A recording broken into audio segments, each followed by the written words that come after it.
ফলতাতে সেখানে বিজেপির যে চিহ্ন আছে ইভিএমে তার উপরে সেলোটেপ মেরে দিয়েছে যাতে বিজেপির ভোট না পড়তে পারে।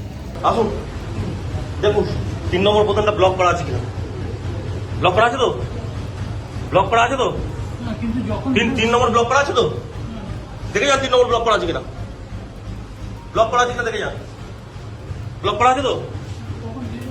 ব্লক করা আছে তো? আছে তো? আপনার কি নাম কি দেখি? আইডেন্টি কার্ড দেখি। আইডেন্টি কার্ড দেখি।